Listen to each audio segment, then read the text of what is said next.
India TV, आपके साथ मैं हूं मीनाक्षी जोशी। नमस्कार, आपके साथ मैं हूं प्राची पाराशर। लोकसभा में आज एंटी पेपर लीक बिल पर चर्चा का दूसरा दिन है। उसके पहले समाजवादी पार्टी राम मंदिर चढ़ावा चोरी मुद्दा उठाने की तैयारी में है। समाजवादी पार्टी सांसदों ने आज संसद भवन परिसर में चढ़ावा चोर गद्दी छोड़ के बैनर पोस्टर के साथ प्रोटेस्ट किया और अब दोनों ही सदनों की कार्रवाई शुरू हो चुकी है। सीधा आपको लिए चलते हैं। गौरव बढ़ाया है। मैं सदन की ओर से देश का मान बढ़ाने वाले सभी खिलाड़ियों, उनके कोच एवं टीम इंडिया को हार्दिक बधाई, शुभकामनाएं देता हूं। प्रश्नकाल सच्चिदानंद आर।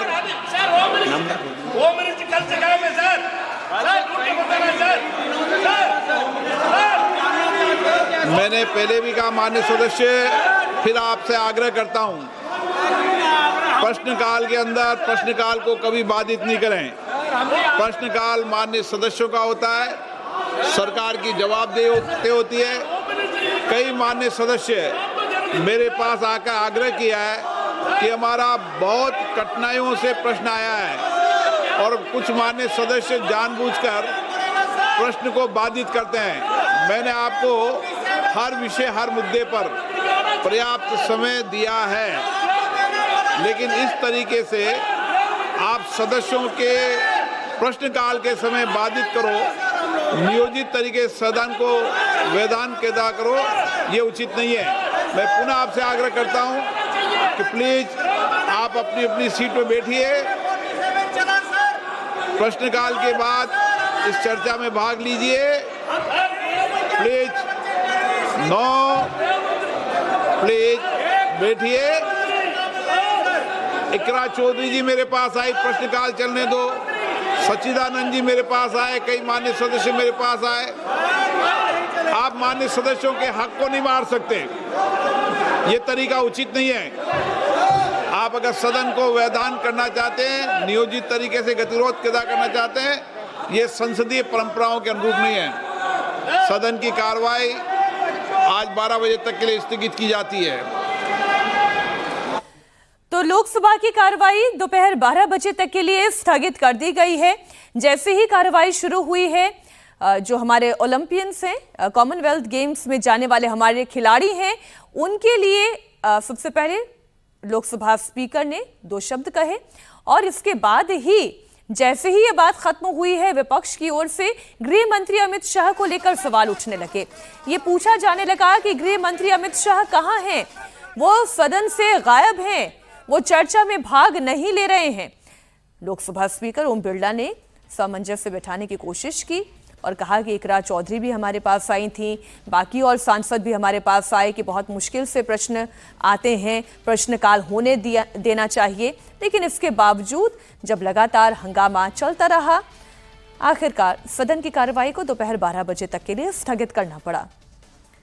देखिए, महज 2 मिनट लोकसभा की कार्रवाई चल पाई। लगातार हंगामे के चलते प्रश्नकाल एक बार फिर से नहीं चल पाया और लोकसभा की कार्रवाई को स्थगित करना पड़ा। दोपहर 12 बजे तक के लिए लोकसभा की कार्रवाई स्थगित कर दी गई है। हालांकि आपको बता दें कि एंटी पेपर लीक बिल पर चर्चा लगातार जारी है। आज नेता विपक्ष राहुल गांधी भी विपक्ष की तरफ से बोलेंगे और सरकार को घेरने की कोशिश करेंगे। तो सरकार की भी पूरी तैयारी है विपक्ष के एक एक नैरेटिव को ध्वस्त करने की। विपक्ष की तरफ से जितने भी सवाल उठाए जाते हैं, उसके जवाब सरकार की तरफ से दिए जा रहे हैं। ऐसे में लोकसभा की आज की कार्रवाई जो पहला घंटा है, वो हंगामे की भेंट चढ़ चुका है। ये तस्वीर इस वक्त आप देख रहे हैं। आज समाजवादी पार्टी की तरफ से पहले ही मुद्दा सामने आ चुका है, चढ़ावा चोरी, यानी कि राम मंदिर में चढ़ावा चोरी का मुद्दा अब समाजवादी पार्टी के लिए पहला मुद्दा बन गया है। तुलसीदास जी ने कहा है, जब जब होए धर्म की हानि, बाढ़े असुर अधर्म बहानी। तो ये बर्बाद हो जाएंगे, ये जाएंगे। अयोध्या से सरकार आई है, अयोध्या से जाएगी और 27 में इतना है कि उसकी शुरुआत माननीय अखिलेश यादव जी उत्तर प्रदेश के मुख्यमंत्री बनेंगे। भारतीय जनता पार्टी को 50 सीट भी नहीं मिलेगी। ये प्रभु का कहना है, अवधेश प्रसाद का नहीं है, ये प्रभु की आवाज है। बीजेपी जाएगी।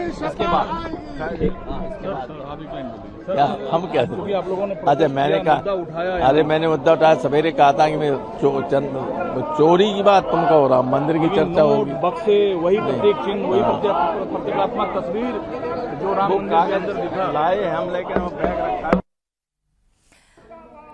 तो समाजवादी पार्टी का रुख बड़ा साफ है। अयोध्या से सांसद अवधेश प्रसाद को आप सुन रहे थे, उन्होंने कहा कि अयोध्या से सरकार आई है और अयोध्या से ही सरकार वापस जाएगी। तो 27 का ये ट्रैक है जिस पर अखिलेश यादव को अपनी पूरी पार्टी की साइकिल दौड़ानी है और वही प्रयास इस वक्त पार्लियामेंट से होता हुआ आप देख रहे हैं। संसद में एंटी पेपर लीक बिल पर सरकार को आज विपक्ष की ओर से करारा जवाब मिलने वाला है। आज चर्चा के बाद सरकार बिल पर जवाब देगी। उसके पहले आज लोकसभा में विपक्ष की ओर से राहुल गांधी हिस्सा लेंगे।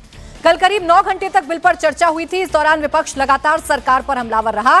प्रियंका गांधी ने पहले प्रधानमंत्री और गृह मंत्री पर सवाल उठाया, फिर उन्होंने प्रहलाद जोशी को शिक्षा मंत्री बनाए जाने को लेकर सवाल उठाए, जिसके बाद सदन में हंगामा भी हुआ। शिक्षा मंत्री प्रहलाद जोशी ने प्रियंका गांधी को उनके बयान को ऑथेंटिकेट करने और माफी मांगने की मांग की। इसके बाद प्रियंका के बयान को संसद के रिकॉर्ड से निकाल दिया गया। संसदीय कार्य मंत्री किरण रिजिजू ने आरोप लगाया कि कल विपक्ष के सांसद इस बिल पर नहीं बोले। उन्होंने उम्मीद जताई कि आज राहुल गांधी इस बिल पर बोलेंगे। बड़ी खबर आपको बता दें, चर्चा लगातार चलने वाली है। आज भी विपक्ष की तरफ से सांसद बोलेंगे। अब बिल पर बोलेंगे या नहीं बोलेंगे ये विपक्षी सांसदों को तय करना है, क्योंकि कल जितनी भी चर्चा हुई है उसमें सरकार पर आरोप ज्यादा और बिल पर चर्चा कम थी। कांग्रेस वाले तो बिल्कुल बिल पे नहीं बोले और राजनीति कर रहे थे। आज हम उम्मीद करते हैं राहुल गांधी जी और बाकी लोग बिल पे बोले। इतना महत्वपूर्ण बिल पे चर्चा हो रहा है और वो इधर उधर का बात करके भटकाने के लिए और राजनीतिकरण करके वो ध्यान भटकाना चाहते हैं। इतना अच्छा बिल लाया है छात्रों का डिमांड से और प्रधानमंत्री जी का इतना बड़ा एक फैसला लेने से अब एक नया कॉन्फिडेंस आया है छात्रों में। और एग्जामिनेशन को लेकर के कोई और सजेशन है तो सजेशन दे सकते हैं कांग्रेस पार्टी। आप लोग ने सुना हो कल प्रियंका वाड्रा मैडम ने भी पूरा बिल से बाहर बोले। जितने भी अपोजिशन एमपीस ने जितना भी बोले वो बिल से बाहर ही बोले, बिल पे नहीं बोले। तो हम आज उम्मीद करते हैं, मैं राहुल गांधी जी से विशेष मैं उम्मीद करता हूं कि कम से कम वो 20 मिनट 30 मिनट का भाषण में कम से कम 5 मिनट तो बिल पे बोले कम से कम। इतना महत्वपूर्ण बिल है और बिल पे नहीं बोलते हैं, ये ठीक बात नहीं है। अब कल लोकसभा में एंटी पेपर लीक बिल पर चर्चा के दौरान प्रियंका गांधी ने छात्रों पर लाठीचार्ज, टीयर गैस और पैलेट गन छोड़ने का मुद्दा उठाया था। क्या क्या कहा प्रियंका गांधी ने और उनके किस बयान पर बवाल हुआ, आइए ये आपको बताते हैं। प्रियंका गांधी दरअसल हिंसा के मसले पर सरकार को घेरना चाह रही थी। इसी दौरान प्रियंका गांधी ने नए शिक्षा मंत्री प्रहलाद जोशी पर एक टिप्पणी की, जिसके बाद इस पर बवाल शुरू हो गया। सत्ता पक्ष की तरफ से खड़े हुए तमाम नेताओं ने कहा कि प्रियंका गांधी को अपने इस बयान को ऑथेंटिकेट करना चाहिए। खुद शिक्षा मंत्री प्रहलाद जोशी ने कहा कि प्रियंका गांधी को अपने इस बयान को या तो ऑथेंटिकेट करना चाहिए या फिर अपने इस बयान पर माफी मांगनी चाहिए। काफी देर तक इस मसले पर हंगामा होता रहा और फिर प्रियंका गांधी के इस बयान को संसद की कार्यवाही से हटा दिया गया। दरअसल प्रियंका गांधी ने शिक्षा मंत्री पर आरोप लगाया कि उन्होंने एक रेप पीड़िता के दोषियों को रिहाई पर अपनी सहमति जताई थी, जिसके बाद ये पूरा का पूरा हंगामा बरपा। प्रियंका गांधी पर आरोप शुरू हो गए। प्रियंका गांधी ने कहा कि मैं अपने इस बयान को ऑथेंटिकेट कर सकती हूं, लेकिन सत्ता पक्ष की तरफ से कहा गया कि सिर्फ और सिर्फ झूठ बोलने की कोशिश प्रियंका गांधी कर रही हैं, चरित्र हनन करने की कोशिश कर रही हैं। उन्हें अपने बयान पर माफी मांगनी चाहिए। The BJP puts a man who is a defender of rapists. That's the most filthy type of man. There can be no filthier man than somebody who says that rapists need protection. That is the education minister of India today. It's strange. It's a strange reaction from the Prime Minister that there are so many people in his cabinet. He could have chosen any one of them, but he chooses a person who protects rapists. It's quite amazing. कल लोकसभा में प्रियंका गांधी के एक और बयान पर बवाल मचा। प्रियंका गांधी ने पेपर लीक मामले पर प्रधानमंत्री की बनी हुई कमेटी में शामिल एक सदस्य को गौमूत्र विशेषज्ञ कह दिया। उन्होंने वी कामाकोटी पर यह टिप्पणी की। उन सदस्य का नाम तो उन्होंने नहीं लिया, लेकिन उनका इशारा आईआईटी मद्रास के डायरेक्टर प्रोफेसर वी कामाकोटी की तरफ ही था। 2025 में प्रोफेसर वी कामाकोटी ने यह दावा किया था कि गौमूत्र में एंटीबैक्टीरियल और पाचन संबंधी गुण होते हैं और इसी को लेकर प्रियंका गांधी ने मजाक उड़ाया। टास्क फोर्स में गौमूत्र विशेषज्ञ जैसा उन्होंने बयान दिया। प्रियंका गांधी के इस बयान पर अनुराग ठाकुर ने पलटवार भी किया। अनुराग ठाकुर ने कहा कि कांग्रेस को अपनी जड़ों से जुड़ने में परेशानी है। इस नई कमेटी में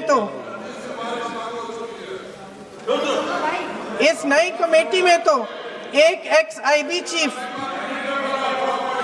अरे फिर चिल्लाएंगे, एक एक्स आईबी चीफ, एक आईटी कंपनी के मालिक और एक गौमूत्र के विशेषज्ञ भी हैं।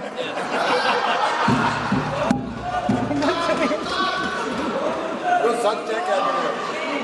इन्हें शिक्षा के बारे में क्या पता जी? जब प्रियंका गांधी ने बयान दिया उसके बाद अनुराग ठाकुर जब बोलने के लिए खड़े हुए तो उन्होंने आईआईटी मद्रास के डायरेक्टर का नाम लिया और कहा कि कांग्रेस अपनी जड़ों से कटी हुई है, इसीलिए इस तरह से बयान दे रही है। प्रियंका गांधी जी कुछ अच्छा कहेंगी। उन्होंने कहा ये गौमूत्र के विशेषज्ञ हैं। तो गांधी परिवार की सबसे बड़ी समस्या ये है कि वो भारत की परंपराओं को ना तो समझते हैं और ना ही समझने का प्रयास करते हैं, बल्कि उनका उपहास उड़ाते हैं। जिन पर दुनिया शोध कर रही है, कांग्रेस उन पर तंज कस रही है। देश के प्रतिष्ठित प्रेस्टिजियस जो साइंटिस्ट जो भारतीय ज्ञान परंपरा का अध्ययन करना चाह रहे हैं, कांग्रेस उनका मजाक उड़ाती है। ये हमारी संस्कृति, हमारे समाज और हमारे साइंटिस्ट के साथ सदा कांग्रेस यही करती रही। लेकिन वैज्ञानिक होने का मतलब यह नहीं कि आप अपनी सभ्यता और समाज से कट जाएं, आप अपनी परंपराओं को ना जानें। डॉक्टर कामकोटी जी आधुनिक विज्ञान के शिखर पर हैं। एक तरफ आर्टिफिशियल इंटेलिजेंस के एक्सपर्ट हो सकते हैं तो दूसरी ओर गौमूत्र पर भी अध्ययन कर सकते हैं, इस पर रोक नहीं है। अपनी जड़ों से जुड़ने पर कांग्रेस को परेशानी है। मुझे तो लगता था प्रियंका गांधी जी राहुल गांधी जी से थोड़ी बेहतर होंगी, बहन भाई से थोड़ी बेहतर लगती थी, कम से कम हंस तो लेती थी। लेकिन आज जो आईआईटी मद्रास के डायरेक्टर के ऊपर तंज कसा, मैं ये कहूंगा भाई बहन एक जैसे लगते हैं, एक ही वनस्पति पर हैं।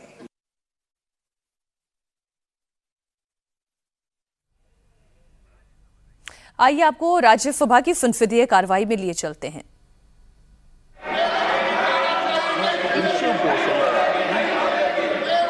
सभापति महोदय, मैं आपके माध्यम से एक ऐसा विषय उठा रहा हूं जिसका सामना सबको करना पड़ रहा है। वो है कि जो ट्रैफिक व्यवस्था देश में सुधारने की जरूरत है, इस विषय पर मैं ये ध्यान आकर्षित करना चाहता हूं। हम अपना समय मैनेजमेंट करके निकलते हैं, लेकिन जो ट्रैफिक की समस्या का सामना जब करना पड़ता है तो यथा समय पहुंच नहीं पाते। कई बार ऐसी भी स्थिति बनती है कि जब समय अधिक लेकर के निकलते हैं और आसानी से जल्दी पहुंच जाते हैं तो वहां पर भी हमारा समय खराब होता है। इसके लिए ट्रैफिक मैनेजमेंट की आवश्यकता है। मैं आपके माध्यम से हमारे देश के प्रधानमंत्री आदरणीय नरेंद्र मोदी जी को और राजस्थान के मुख्यमंत्री भजन लाल जी शर्मा को धन्यवाद देना चाहूंगा कि अभी हमारे जयपुर में मेट्रो से फेज सेकंड का उन्होंने शिलान्यास किया, तो इसके लिए निश्चित रूप से ट्रैफिक व्यवस्था में सुधार होगा।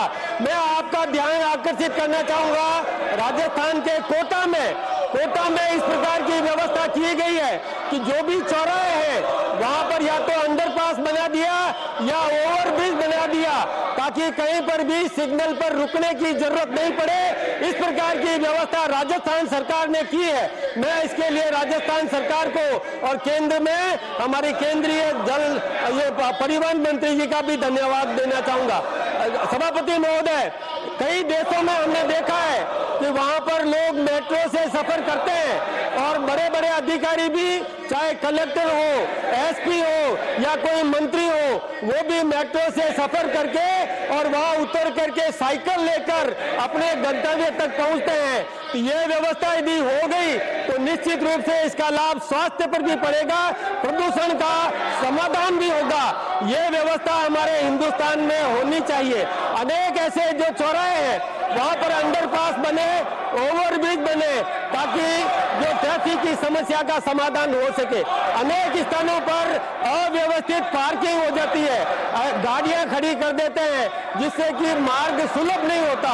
ऐसे पार्किंग के लिए भी कुछ स्थान चिन्हित करने चाहिए ताकि वहां पर पार्किंग हो सके, वाहनों की पार्किंग हो सके, लोगों को आवागमन में असुविधा नहीं हो, समय से बच सके। इसके लिए ऐसी व्यवस्था करना चाहिए। मैं ध्यान दिलाना चाहूंगा कि कांग्रेस के बड़े नेता ये हंगामा कर रहे हैं, इन्होंने ट्रैफिक सुधार में कोई व्यवस्था नहीं की। राजस्थान में भी कांग्रेस की सरकार रही है। तो राज्यसभा की कार्रवाई चल रही है, लेकिन इस दौरान भी आप देखिए विपक्ष की नारेबाजी साफ तौर पर सुनाई दे रही होगी। मल्लिकार्जुन खड़गे ये कह रहे हैं कि इस वक्त देश में लोकतंत्र सुरक्षित नहीं है। दरअसल छात्रों पर हुई हिंसा के मसले को लेकर कांग्रेस और पूरा का पूरा विपक्ष सरकार पर अटैकिंग मोड में है और विपक्ष ये मांग कर रहा है कि इस पर गृह मंत्री अमित शाह को जवाब देना चाहिए और इसी मसले पर दोनों सदनों में हंगामा हो रहा है। कल लोकसभा में चर्चा के दौरान जेनजी भाषा का भी बड़ा इस्तेमाल हुआ। मियां, फोमो, डेलिलू जैसे शब्द बोले गए। बीजेपी सांसद तेजस्वी सूर्या ने जब विपक्ष पर अटैक करना शुरू किया तब उन्होंने कहा कि विपक्ष इस वक्त डेलिलू यानी कि भ्रम में है। उन्हें लग रहा है कि युवा उनके साथ हैं, जबकि सच्चाई यह है कि राहुल गांधी फोमो यानी कि फियर ऑफ मिसिंग आउट के शिकार हो चुके हैं। आइए आपको बताते हैं कल किस तरीके से जेनजी लैंग्वेज का इस्तेमाल हुआ। अध्यक्ष जी, मैं जेनजी के लैंग्वेज में मैं आज विपक्ष से कहना चाहता हूं, because of this issue opposition thinks that youth are with them. इससे बड़ा डेलुलू दूसरा नहीं है। अध्यक्ष जी, जो जेनजी है ना, ये मेरे मिलेनियल जनरेशन से भी तेज है। ये स्वाभाविक है। उनका एक्सपोजर, उनका शिक्षा, उनका जो एक्सपोजर है that is far far higher. जैसे पता चल जाते हैं उनको जो सच नियत का है, जो कैसा है, दे गेट टू नो।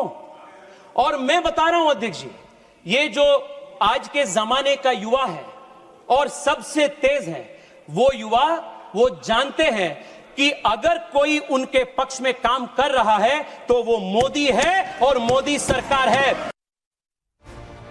और ये आपको सुनवाते हैं प्रियंका गांधी इस वक्त क्या कह रही है। शिक्षा मंत्री को लेकर बोला था, उसको पंच कर दिया क्या? उसमें अनपार्लियामेंट्री क्या था? उसमें तो सच्चाई थी बस। तो सच्चाई के लिए अगर वो सजा देना चाहते होते, मैं तो सच बोलूंगी। प्रहलाद जोशी को लेके आपने देखे हैं, पूरे वीडियोस हैं। और सिर्फ ये नहीं, एक वो मैंगलोर में जो पिटाई हुई थी लड़कियों की पब में, उस आदमी को बीजेपी में किसने ज्वाइन कराया? प्रहलाद जोशी जी ने। उसके बाद 5 घंटे बाद या जो भी है उनको निकाला, लेकिन ज्वाइन कराने की फोटो भी है उनकी। तो उनका एक इंसिडेंट नहीं है ना, उनकी एटीट्यूड है महिलाओं के प्रति, उनकी एटीट्यूड है। कार्रवाई से हटा दिया गया क्या? कौन सी कार्रवाई?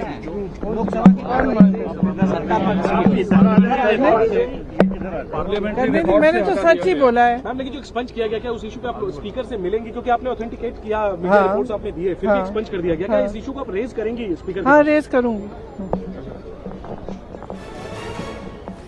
बड़ी खबर आपको बता दें, शिक्षा मंत्री पर जो प्रियंका गांधी ने बयान दिया कल सदन में, उसे सदन की संसदीय कार्रवाई से हटा दिया गया, एक्सपंज कर दिया गया। इस पर प्रियंका गांधी ने कहा कि मैंने जो कहा है वो सच कहा है और सच के लिए अगर मुझे सजा भी दी जाती है वो मुझे मंजूर है। मैंने ऑथेंटिकेट किया है, मैं ऑथेंटिकेट करने के लिए तैयार भी हूं। और प्रहलाद जोशी के ऊपर यानी कि देश के नए शिक्षा मंत्री पर यह उनका वार है। उन्होंने कहा कि वो लोकसभा स्पीकर के सामने इस स्टेटमेंट को एक्सपंज करने को लेकर भी शिकायत जरूर दर्ज करेंगी। तो प्रियंका गांधी लगातार ये कह रही हैं कि जो उन्होंने बयान नए शिक्षा मंत्री को लेकर दिया है वो अपने बयान पर कायम है। प्रियंका गांधी ये लगातार कह रही हैं कि मैं अपने इस बयान को ऑथेंटिकेट करने के लिए भी तैयार हूं। वो ये कह रही हैं कि तमाम सबूत, तमाम जो वीडियोस हैं वो अवेलेबल हैं, उसके बावजूद सच बोलने की सजा अगर मुझे दी जाएगी तो मैं उसे भी एक्सेप्ट करने के लिए तैयार हूं। प्रियंका गांधी नहीं बल्कि राहुल गांधी भी इस मुद्दे को उठा रहे हैं। राहुल गांधी ने भी प्रियंका गांधी के इस बयान को लेकर हाँ में हाँ मिलाई और ये कहा कि इस सरकार का महिला विरोधी चेहरा समझ में आता है। हालांकि सरकार की तरफ से प्रियंका गांधी के इस बयान को लेकर कड़ी प्रतिक्रिया जताई गई। अब खबर बिहार में 2024 में हुए बीपीएससी टीचर्स भर्ती परीक्षा पेपर लीक की बिहार पुलिस की आर्थिक अपराध इकाई में इसमें बड़ी कामयाबी मिली है। ईओयू ने इस पूरी साजिश में शामिल शातिर डॉक्टर मनीष कुमार को गिरफ्तार कर लिया है। डॉक्टर मनीष प्रश्न पत्र के सील बंद बॉक्स को खोलने का एक्सपर्ट है। वो 2021 बैच का एमबीबीएस डॉक्टर है, लेकिन पेपर लीक का ऐसा चस्का लगा कि कैमूर के सरकारी अस्पताल में डॉक्टर की नौकरी छोड़कर पटना में नीट पीजी की तैयारी कर रहा था। Doctor Manish NEET paper leak के मास्टरमाइंड संजीव मुखिया के बेटे डॉक्टर शिव का करीबी दोस्त है। डॉक्टर मनीष पर आरोप है कि उसने 2024 में परीक्षा से पहले पटना से 30 छात्रों को हजारीबाग के होटल में पहुंचाया था और वहां उन्होंने क्वेश्चन पेपर दिए। हर प्रश्न पत्र के लिए उसने 50,000 रुपए लिए थे। अब देखिए, बीपीएससी टीचर्स भर्ती मामले में बिहार पुलिस ने अभी तक क्या क्या कार्रवाई की है ये भी आपको बताते हैं। कैसे 296 लोगों को गिरफ्तार किया गया है। 15 मुख्य आरोपी अभी भी इस पूरे मसले में फरार बताए जा रहे हैं। आपको बता दें कि नगर नौसा में प्रश्न पत्र को लेकर एक पिकअप जा रहा था। आधुनिक औजारों से बॉक्स को नीचे से खोला गया, इस तरीके से पेपर लीक हुआ है। बॉक्स में लगी सील को आज तक नहीं आई, तो सील बंद डब्बे को कैसे खोलना है ये बखूबी ये शातिर जानता था। डॉक्टर संजीव ने किस तरीके से प्रश्न पत्रों के साथ छेड़छाड़ की है। प्रश्न पत्र के बॉक्स को पहले पैक किया गया था, अधिकारियों को इसकी भनक तक नहीं लगी क्योंकि सील नहीं टूटी और नीचे से, बॉक्स के नीचे से प्रश्न पत्रों को लीक कर दिया गया। पेपर लीक गैंग की यह तिकड़ी तकनीकी रूप से बहुत शातिर है। डॉक्टर शिव और डॉक्टर शुभम 2017 में नीट पेपर लीक में भी जेल जा चुके हैं। डॉक्टर शिव 2024 लीक कांड के मास्टरमाइंड संजीव मुखिया का बेटा है, तो वहीं डॉक्टर शुभम भी डॉक्टर मनीष का साथी ही है। तो इस तरीके से पूरा नेक्सस चल रहा था। डॉक्टर शुभम जो है 2021 बैच का डॉक्टर भी है। डॉक्टर मनीष बिना बॉक्स खोले पेपर लीक में माहिर है। वो जानता है कि बिना सील को तोड़े कैसे पेपर को लीक किया जा सकता है। अब बीपीएससी टीचर्स भर्ती परीक्षा में हाईटेक तरीके से पेपर लीक को अंजाम देने वाले डॉक्टर मनीष के बारे में और जानकारी सामने आई है। वो जहानाबाद जिले का रहने वाला है। नालंदा मेडिकल कॉलेज अस्पताल के 2021 बैच का है। कैमूर के सरकारी अस्पताल में डॉक्टर भी रह चुका है मनीष और सरकारी नौकरी छोड़कर पटना में नीट पीजी की वो तैयारी कर रहा था। यानी चस्का इस तरीके से लगा मनीष को कि अपनी नौकरी छोड़कर वो पेपर लीक करने में संलिप्त रहा। हमारे सहयोगी नीतीश चंद्र पटना से लाइव जुड़ गए इस खबर पर। नीतीश, ये मनीष तक शिकंजा कैसे कसा गया? देखिए, मनीष को बहुत पहले से तलाश की जा रही थी क्योंकि गैंग के जो दूसरे लोग पकड़े गए थे उनके आधार पर जानकारी मिली थी ईओयू को, और उसमें मोबाइल लोकेशन और फिर तमाम जो डॉक्यूमेंट्स मिले थे उसके आधार पर डॉक्टर मनीष तक पुलिस पहुंची थी। और इस पूरे मामले में अब तक 296 लोग अब तक गिरफ्तार किए जा चुके हैं। और दरअसल इस पूरे गैंग में जो डॉक्टर संजीव का बेटा है डॉक्टर शिव, वो इसका मास्टरमाइंड माना जाता है और उसका ही मित्र है डॉक्टर मनीष।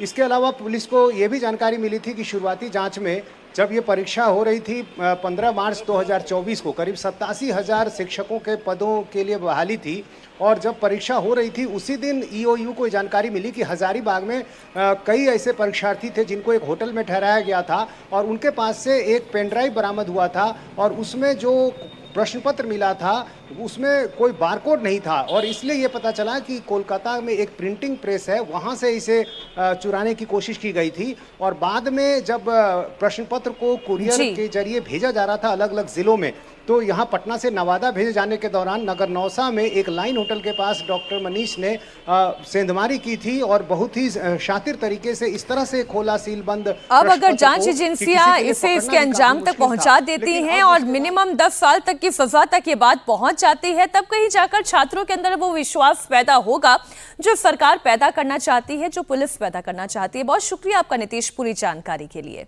मूंग के लिए महासंग्राम चल रहा है और ये संग्राम मध्य प्रदेश में चल रहा है। आंदोलन पर आंदोलन, दिल्ली के जंतर मंतर पर जेएनसी के प्रदर्शन के बाद अब किसानों ने मोर्चा खोल दिया है और ये नया मोर्चा खुला है मध्य प्रदेश की राजधानी भोपाल में, जहां हजारों किसान मौजूद हैं।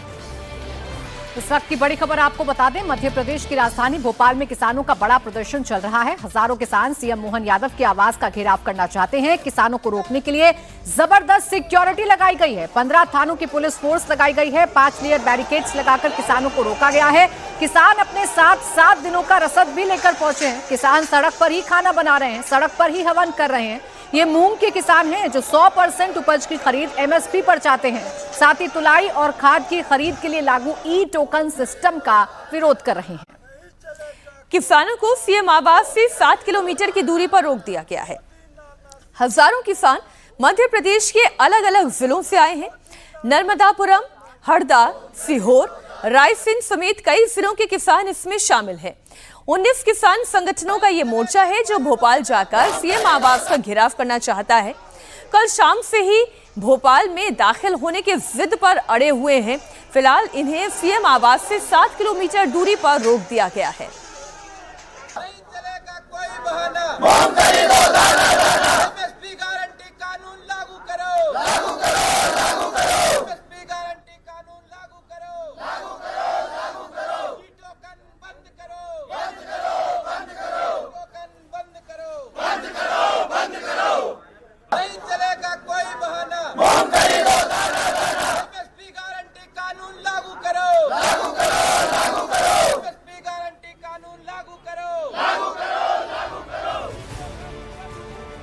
तो किसान मूंग की खरीद प्रक्रिया से नाराज हैं। वो चाहते हैं कि 100% खरीदारी एमएसपी पर हो ताकि उन्हें बाजार जाकर ब्लैकमेल ना होना पड़े और एमएसपी पर ही उनकी फसल को खरीदा जाए। अब किसानों की मांग क्या है ये भी आपको बता देते हैं। दरअसल ई टोकन से भी किसान भड़के हुए हैं। खाद की खरीद के लिए ई टोकन देना होता है जिससे किसान परेशान है।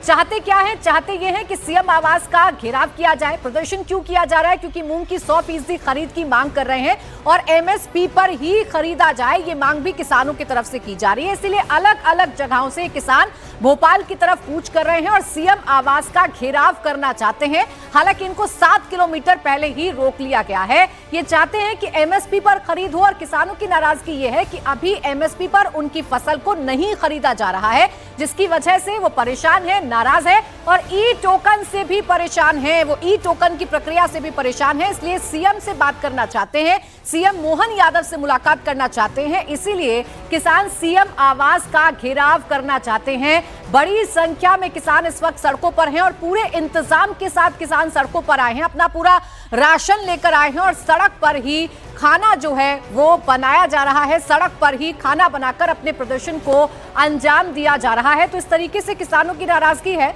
जो मध्य प्रदेश में खासकर भोपाल में देखने को मिल रही है। मेरे पीछे दिखाई दे रही ये सैकड़ों किसानों की भीड़ यहाँ पर मौजूद है सीएम हाउस घेराव के लिए। यहाँ से जहाँ पर ये तमाम किसान खड़े हैं, महज 7 किलोमीटर की दूरी है यहाँ से सीएम हाउस की, लेकिन प्रशासन ने इन्हें रोकने की पूरी तैयारी कर रखी है। 5 लेयर सिक्योरिटी किस तरीके से लगाई गई है ये मैं आपको दिखाता हूं। बैरिकेटिंग आप देखिए, सबसे पहले बैरिकेटिंग इस तरीके से की गई है। दूसरी बैरिकेटिंग की लाइन ये बसेस के रूप में आपको दिखाई दे रही है। सामने आपको वाटर कैनन दिखाई देगा और अब मैं आपको दिखा रहा हूं किस तरीके से पुलिस की 5th लेयर आप देखेंगे एक के बाद एक दूर तक आपको वीर सावरकर सेतु तक जो एक के बाद एक बसेस दिखाई दे रही हैं। ये 5 लेयर सिक्योरिटी है। किसी भी तरीके से इन किसानों को जाने से रोकने के लिए इस तरीके से बैरिकेड यहाँ से 7 किलोमीटर की दूरी है। बसेस ऐसे खड़ी कर दी गई है एक के बाद एक। आपको वाटर कैनन दिखाई दे रही है। इसके अलावा पुलिस के तमाम वाहन 15 से ज्यादा थानों की पुलिस यहां पर मौजूद है। खुद कल जो कमिश्नर हैं वो यहां मौजूद थे, एसएफ की टीम, आरएएफ की टीम है। और दूर तक अगर आप देखेंगे, वीर सावरकर सेतु कहा जाता है, वो जो आपको ब्रिज दिखाई दे रहा है, वहां तक एक के बाद एक तमाम बसेस के तौर पर बैरिकेडिंग की गई है। दूर दूर तक आपको यहां पर दिखाई देंगे तो पुलिसकर्मी जो हैं वो मौजूद हैं। और साफ तौर पर कल देखा भोपाल ने 5 से 8 घंटों तक लगातार जाम के हालात रहे। यही वजह है कि आज इस इलाके के तमाम स्कूल्स की छुट्टी की गई है। एक बड़ी चुनौती सरकार के सामने है। नाराज किसानों को आखिर किस तरीके से मनाया जाए ताकि ये जो मार्च जो होशंगाबाद से चलकर यहां तक पहुंचा है अब सीएम हाउस तक न पहुंच पाए। वीर सावरकर सेतु के पास किसान सद्बुद्धि यज्ञ कर रहे हैं। उनका यही कहना है कि सरकार को सद्बुद्धि आए ताकि वो किसानों की गुहार सुने। पुलिस ने उन्हें रोकने के लिए तमाम बंदोबस्त कर रखे हैं। एक और रिपोर्ट आपको दिखाते हैं। ये तस्वीर आप देखिए, मुख्यमंत्री आवास से 7 किलोमीटर की दूरी पर ही किसान आकर डट गए हैं। यहीं पर धरना भी चल रहा है, यहीं पर हवन भी चल रहा है। 7 दिनों का खाना पानी साथ लेकर पहुंचे हैं किसान। अब किसानों को रोकने के लिए जबरदस्त बंदोबस्त किए गए हैं, लेकिन उनका कहना है कि कुछ भी हो जाए हम भोपाल से हटेंगे नहीं। जब तक हमारी मांगे नहीं मानी गई तब तक गदर चलता रहेगा। किसानों ने कल देर शाम ही इसका ट्रेलर दिखा दिया था। सड़क पर बैठ गए, जबरदस्त नारेबाजी की, वहीं खाना बनाने लगे, हनुमान चालीसा का पाठ भी करने लगे। पुलिस ने उन्हें रोकने के लिए पूरी ताकत लगा दी है। किसानों का कहना है कि हम इतनी संख्या में हैं कि पुलिस के तमाम इंतजाम धरे के धरे रह जाएंगे। किसानों की मांगों के प्रति सरकार का रवैया ठीक नहीं है। इसका खामियाजा आने वाले चुनावों में सरकार को भुगतना पड़ेगा। चाहे कुछ भी हो जाए, किसान इस लड़ाई को जीतकर ही भोपाल से वापस अपने अपने गांव जाएंगे। सुनिए हमारे सहयोगी अनुराग से किसानों ने क्या कहा। आज लगभग 10 से 20 हजार किसान यहाँ पर आएंगे और बड़ी संख्या में किसान आज आएगा और किसान यहीं से पूरे प्रदेश के अंदर आंदोलन चलाएगा। हर गांव में आज हम यहाँ पे अभी कोर ग्रुप की एक बैठक करेंगे, किस तरह से इस आंदोलन को हम पूरे देश तक ले जाएं, और इसकी पूरी तैयारी रहेगी। और यहाँ से हम जो कॉल करेंगे वो हमारे गाँवों में उसको करवाएंगे, हमारी तहसील केंद्रों पे बड़े बड़े आंदोलन करवाएंगे और निश्चित रूप से हम शांतिपूर्ण और गांधीवादी तरीके से इस आंदोलन को जीत के जाएंगे। अभी क्या प्लान है अभी आप लोगों का?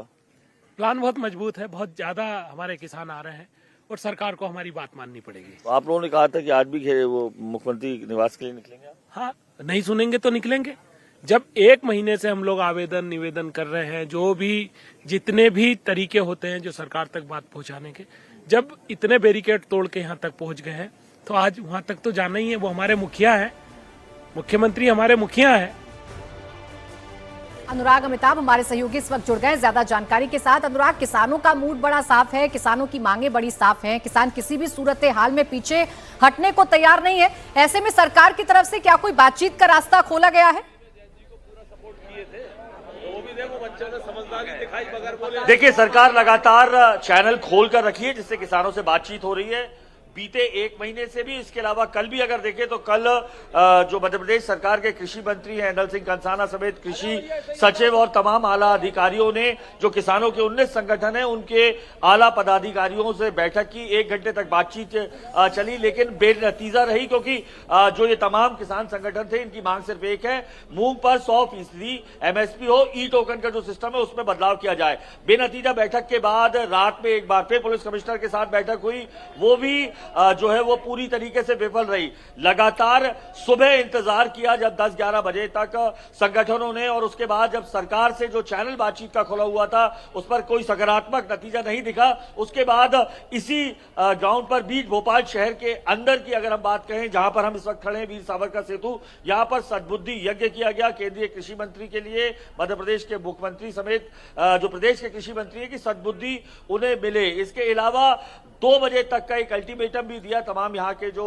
नेता हैं उन्होंने। 2 बजे तक अगर बातचीत का वो प्रॉपर चैनल नहीं खुलता, मांगे नहीं मानी जाती, तो तमाम जो किसानों के जो नेता हैं जो धीरे धीरे इकट्ठे हो रहे हैं तमाम जिलों से, वो यहाँ से कूच को निकलेंगे और उन्हीं बैरिकेडिंग को पार करके निकलेंगे जिन्हें 5 लेयर में तब्दील कर दिया गया है। सामान्य बैरिकेडिंग के अलावा अब अलग अलग बसेस की 5 लेयर जो इंडिया टीवी ने दिखाई है, उस तरीके से अब ये तैयारी है अपनी मांगों को मनवाने के लिए। जो 19 जो किसानों के आपके संगठन है 20 से ज्यादा जो मूंग उत्पादक जिले हैं उनके किसान से, और हम तमाम जो लोग हैं बात भी कर लेते हैं। अभी क्या आपकी स्ट्रेटेजी काम कर रही है, क्या कर रहे हैं? सरकार से बातचीत का कोई चैनल अभी जारी है? आपने 2 बजे तक की डेडलाइन दी है, पूरा बताइएगा। देखिए, हम लोग संवाद को पहली प्राथमिकता दे रहे हैं कि संवाद हमारा हो। उसके लिए हम लोगों ने सरकार को बोला है, कल भी हम लोगों ने बात की है। आज सुबह से कोई सकारात्मक उनका जवाब नहीं आया, तो उनकी सद्बुद्धि के लिए हम लोगों ने यज्ञ किया है। अभी भी अगर नहीं आता है तो 2 बजे तक का हम लोगों ने अल्टीमेटम दिया है। 2 बजे यहाँ से हम लोग कूच करेंगे सीएम हाउस की तरफ। लेकिन तो हमें सुरक्षा व्यवस्था देख रहे हैं, 5 जो है बैरिकेडिंग 5 लेयर कर रखी है। ये भूल रही है, हम किसान हैं जी। हम जब 1000 फीट नीचे से 500 मीटर नीचे से पानी निकाल लाते हैं ना, 5 बैरिकेड कहाँ से लगेंगे? जब हम गेहूं को छिलकों के अंदर से बिना टूटा हुआ निकाल लाते हैं, ये बैरिकेड कहाँ लगेंगे? जो दिन भर पावर तो के ये साथ बात में बिल्कुल रहता हो, ठीक जो है दिन भर अनुराग ट्रैक्टर की के पूरी साथ में रहता हो। ताकत लगा के पूरे मन के साथ यहाँ पर किसान आकर डटे हैं। अब देखना यह है कि सरकार इनके साथ नेगोशिएट कैसे करती है। बहुत शुक्रिया आपका अनुराग इस पूरी जानकारी के लिए। और अब दर्शकों को खबर दिखाते हैं मिलावटखोरों पर हो रहे ताबड़तोड़ एक्शन की। उज्जैन से लेकर गाजियाबाद तक, जयपुर से लेकर हरिद्वार तक खाद्य सुरक्षा विभाग की कार्रवाई जारी है। गाजियाबाद से जहां प्रशासन ने छापेमारी कर 200 मिलावटी सोया चाप जब्त किया, वहीं मध्य प्रदेश के उज्जैन में 280 लीटर नकली घी भी बरामद किया गया है। राजस्थान की राजधानी जयपुर में 500 किलोग्राम नकली पनीर नष्ट किया गया। बाजार में धड़ल्ले से मिल रहा ये नकली जहर आपको बीमार नहीं बहुत बीमार कर सकता है। ऐसे में आपको सतर्क और सावधान रहने की जरूरत है। चंद रुपए के फायदे के लिए मिलावटखोर सेहत से खिलवाड़ कर रहे हैं। ये 4 तस्वीरें आपके सामने हैं। उज्जैन मध्य प्रदेश से लेकर जयपुर में जहां से नकली पनीर बरामद हुआ, गाजियाबाद जहां पर नकली सोया बरामद हुआ और फिर उसे नष्ट करने की ये तस्वीर आप देख रहे हैं। सबसे पहले बात नकली चाप की करते हैं। उत्तर प्रदेश के गाजियाबाद में खाद्य सुरक्षा विभाग ने शालीमार गार्डन क्षेत्र में एक ऐसी फैक्ट्री पर छापा मारा जहां धड़ल्ले से नकली सोया चाप बनाया जा रहा था। छापेमारी में एफडीए ने 200 किलो सोया चाप बरामद किया। ये चाप गंदगी के बीच मिलावटी चीजों से तैयार की जा रही थी। खाद्य विभाग की टीम ने मौके से रंगीन और सफेद सोया चाप जब्त की है। सोया चाप के सैंपल को जांच के लिए लैब भी भेजा गया है। इसके साथ ही सोया चाप को नष्ट कर टीम ने फैक्ट्री का रजिस्ट्रेशन निलंबित करने और जांच पूरी होने तक निर्माण कार्य पूरी तरह बंद रखने के निर्देश भी दिए। शुक्ला जी का एक प्रतिष्ठान है जो चाप का निर्माण करता है, सोया चाप का, और वहाँ पे 2 कुंटल कुल सोया चाप पाया गया जो अस्वच्छकर या गंदी परिस्थितियों में बन रहा था, मानक के अनुरूप नहीं था, इसलिए उसको नष्ट करा दिया गया है और आगे विधिक कार्रवाई जारी रहेगी। उनके भी पंजीकरण को भी निलंबित करने की प्रक्रिया चल रही है। हमारी कार्रवाई तो हर खाद्य पदार्थ पे चल रही है, अभी अचार से लेकर हर चीज़ पे हमारी कार्रवाई लगातार चल रही है। हमारी टीमें काम कर रही हैं। कांवड़ मार्ग पर भी हम जागरूकता कार्यक्रम के साथ रेट बोर्ड और फूड सेफ्टी करेक्ट ऐप भी लगवा रहे हैं। उन सेंसिटाइज भी कर रहे हैं उन लोगों को, फूड सेफ्टी बैंड के माध्यम से भी जागरूक कर रहे हैं और विधिक कार्रवाई भी की जा रही है। अब बाजार में दरअसल जो सोया चाप बेचा जा रहा है वो मैदे से बना हुआ है। जहां ये चाप तैयार होता है वहां पर साफ सफाई भी नहीं है। ऐसे में इसे खाना सेहत के लिए कितना खतरनाक हो सकता है, आप इस रिपोर्ट से खुद समझिए। चाप आजकल हर कोई खाने का शौकीन है, लेकिन अगर आप इस चाप को बनते हुए देख लें तो आप चाप खाना तो दूर इसका नाम तक नहीं लेंगे। दरअसल इस वक्त हम गाजियाबाद के लोनी इलाके में मौजूद हैं। यहां पर आपको तस्वीरें दिखाएं तो चाप बनते हुए जब आप देखेंगे तो हैरान हो जाएंगे। जी हां, ये वही चाप है जो आज के समय में हर व्यक्ति की थाली में शाम में जरूर होती है। हर कोई जो है अगर परिवार के साथ बाहर खाने के लिए निकलता है तो वो स्नैक्स में चाप जरूर खाता है। लेकिन आप ये देखिए, दरअसल सोया नहीं है, दरअसल पूरा कोरा मैदा है जिसे बहुत ही गंदे तरीके से किसी भी तरह का हाइजीन का ख्याल ना रखते हुए बनाया जाता है। इससे पहले भी जो है कई फैक्ट्रियों पर चाप बनाने की कई फैक्ट्रियों पर छापा मारकर फूड डिपार्टमेंट जो है कार्रवाई कर चुका है। लेकिन आप अभी भी देखें, ये जो शख्स जो चाप बना रहा है, कुछ देर पहले जो है ये इन्हीं के जो ये चाप के जो पूरा मटेरियल रॉ मटेरियल रखा है उसी में बैठा हुआ था और उसी में जो है चाप बना रहा था। भैया रोजाना इसी तरीके से चाप बनाते हैं आप लोग? नहीं, रोजाना क्यों इस तरीके से बनाते? जब हम आए, जब हमने देखा, हमारे कैमरे में है कि आप ऊपर बैठे हुए थे। नहीं, ऊपर कहाँ बैठे थे भाई साहब, नीचे खड़े हुए थे। अच्छा, तो ये देखिए, ये देखिए, ये दरअसल चाप सोया नहीं है, ये देखिए कोरा मैदा है। ये वो मैदा है, वो जहर है जो आपको सोया के नाम पर परोसा जा रहा है। ये देखिए, दरअसल बिल्कुल। क्या नाम है आप? मेरा नाम बिमल तिवारी है जी। आपका है ये फैक्ट्री? जी, फैक्ट्री मेरा नहीं, मलिक के पास काम करता हूँ जी। कितने टाइम से चल रही है जी? हमारा तो चल रही कम से कम 7-8 साल से। मैं 400-500 किलो माल बनाता हूँ और मैं अपने सारे हम अपने सारे ग्राहकों को ये बता रहा हूँ कि हम मैदा फ्लोर चाप बनाते हैं। हमारा कट्टा पड़ा हुआ है, मोदी का कट्टा लगाता हूँ, प्लेन कट्टा लगाता हूँ। हमारी सारी मैदा मिल से आती है। हम मैदा को इसमें टंकी में हाथों से धुलवाई करके उसके बाद में टेबल पे रख के फिर बनवाता हूँ। अच्छा, हम जब आए तो हमारे कैमरे में भी है, ये एक लड़का जो है ऊपर इन्हीं ये चाप के जो पेड़े बनाए हुए हैं, यहीं पे ही बैठकर जी बना रहा है। साफ सफाई का मेरी बात सुनो भाई साहब, गैर चप्पल यहाँ पहन के कोई देर तो जा नहीं सकता, इस पे बैठ नहीं सकता। और भाई साहब, किसी भी रसोई में चले जाओ आप, किसी भी रसोई में, वहाँ पे कोई बात चप्पल पहन के जूते पहन के काम नहीं कर रहे हैं। करते जरूर है सर जी। तो थोड़ी बहुत अगर इस पे हमारा पैर पानी मार के हमेशा धुलता रहता हूँ, अगर पैर एक उठा के नहीं, एक मिनट, पैर उठा के इस पे रख दूं तो वो नहीं हो रहा। ये जो है चाप की फैक्ट्री है लोनी की, जहां पर जो है ये चाप बनाकर मार्केट में सप्लाई की जाती है और उसके बाद आप परिवार के साथ जब निकलते हैं तो शाम में स्नैक्स के तौर पर जो है इस चाप को जरूर खाते हैं। और आप ये देखें, ये पूरा एक ओपन टेबल है जहां पर कोई साफ सफाई का, कोई हाइजीन का कोई ख्याल नहीं। जैसे भी हैं, बस चाप बनाने का एक टारगेट है कि ज्यादा से ज्यादा चाप बनाई जाए और फिर उसको जो है मार्केट में बेच दिया जाए। तो देखकर इनको हैरान हो जाएंगे, आप चाप खाना भूल जाएंगे। आमतौर पर लोगों के मन में ये होता है कि सोया की जो है चाप बनती है, सोयाबीन की जो है चाप बनती है, लेकिन हकीकत में ये चाप जो है वो सिर्फ मैदा की बनती है। आप देखें यहाँ पर कितने गंदे पैरों में, कोई साफ सफाई नहीं, कोई किसी तरह का कोई वो नहीं, बस काम करना है, चाप बनानी है। और इसके अलावा साथ साथ एक दूसरी फैक्ट्री भी हम आपको दिखा देते हैं जहां पर इसी तरह की तस्वीर आपको देखने को मिलेगी। दरअसल इसी के साथ में एक दूसरा गोडाउन भी है जहां पर उसी चाप को बॉईल करके जो है तैयार किया जाता है। और ये देखिए, यहां पर भी कुछ इसी तरीके से चाप बनाने का काम जो है मजदूर कर रहे हैं। और मैं फिर यही बात बता रहा हूं कि ये सोया चाप नहीं है, दरअसल ये मैदे की वो चाप है जो जहर के तौर पर परोसी जाती है लोगों को प्लेट में। आप तस्वीरें देखकर हैरान हो जाएंगे कि किसी तरह की साफ सफाई यहां पर नहीं होती है। बिल्कुल किसी भी चीज का जो है हाइजीन का यहां पर ध्यान नहीं रखा जाता है। तो अगर आप भी चाप खाने के शौकीन हैं तो इस तस्वीर को देखने के बाद आपका ये शौक जो है जरूर छूट जाएगा।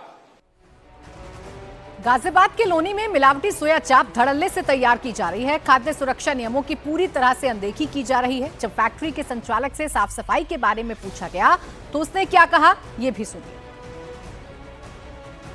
अगर आप चाप खाते हैं तो ये तस्वीरें आपके लिए देखना बेहद जरूरी है। जी हाँ, चाप के नाम पर जो जहर मार्केट में रोजाना बेचा जा रहा है उसकी हकीकत जानने के लिए हम पहुंचे हैं। ये गाजियाबाद का लोनी इलाके में बनी वो फैक्ट्री है जहां पर चाप जो है वो बनाई जाती है।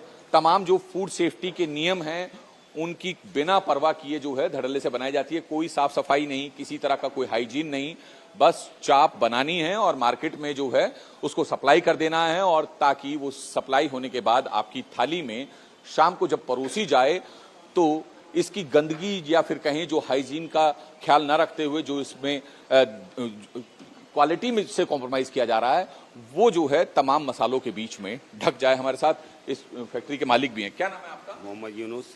यूनुस साहब, कितने टाइम से बनवा रहे हैं चाप? मुझे हो गए 16 साल। 16 साल हो गए।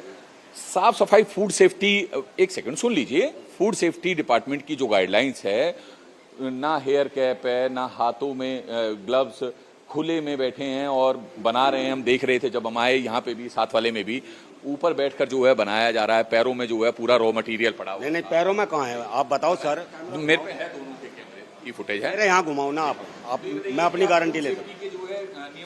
सर मेरी बात सुनो, मैं अपनी गारंटी लेता हूँ, दूसरे